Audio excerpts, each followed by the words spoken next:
Shalom saudara, Revive Talk hari ini membahas mengenai dipanggil untuk beribadah. Di dalam Keluaran 3 ayat 12 dikatakan ketika Tuhan memanggil Musa untuk sebuah tugas, yaitu membebaskan Israel dari Mesir. Tuhan tidak hanya memberikan janji penyertaan, ia memberikan sebuah tujuan. Firman-Nya, apabila engkau telah membawa bangsa itu keluar dari Mesir, maka kamu akan beribadah kepada Allah di gunung ini. Tujuan pembebasan bukanlah bebas sebebas-bebasnya. Tuhan membebaskan umatnya agar mereka dapat bebas untuk melakukan sesuatu, yaitu bebas beribadah kepadanya dengan benar.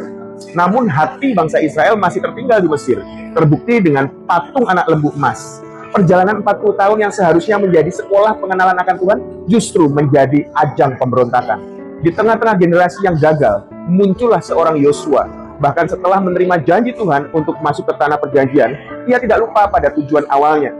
Di akhir hidupnya, ia dengan tegas menyatakan, tetapi aku dan seisi rumahku akan beribadah kepada Tuhan. Di dalam Yosua 24 ayat ke-15. Yosua mengerti bahwa setiap kemenangan, setiap berkat, dan setiap tanah yang ia pijak adalah panggung untuk memuliakan Tuhan. Kehidupan kita sama seperti Israel, penuh dengan Mesir-Mesir modern yang bisa membelenggu dan mengalihkan fokus ibadah kita.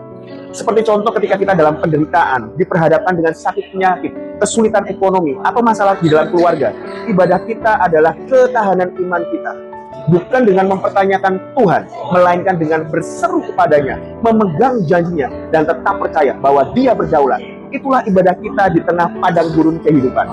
Saat kita dalam kesukaan, diberkati dengan karir yang baik, keluarga yang harmonis, keuangan yang stabil, ibadah kita adalah kerendahan hati dan rasa syukur, bukan dengan menjadi sombong dan merasa tidak butuh Tuhan, melainkan dengan mengakui bahwa semua itu adalah anugerah-Nya. Kita beribadah dengan memakai berkat itu untuk menjadi saluran berkat bagi orang lain. Saudara, tujuan Tuhan memanggil dan menyelamatkan kita di dalam Kristus adalah agar kita menjadi penyembah-penyembahnya dalam roh dan kebenaran, baik dalam duka maupun di dalam suka, dalam kekurangan maupun dalam kelimpahan. Arah hati kita harus senantiasa tertuju kepadanya. Kita tidak diselamatkan hanya untuk masuk surga, kita diselamatkan untuk beribadah. Saudara, mari kita berdoa. Tuhan Yesus, terima kasih telah membebaskan kami dari perbudakan dosa. Ajar kami untuk tidak pernah melupakan tujuan utama panggilan kami, yaitu untuk beribadah kepadamu. Dalam setiap musim kehidupan kami, baik dalam suka maupun duka, biarlah hati, pikiran, dan perbuatan kami senantiasa menjadi ibadah yang harum di hadapan-Mu. Dalam nama Tuhan Yesus, kami berdoa. Amin. Saudara, semangat untuk selalu beribadah.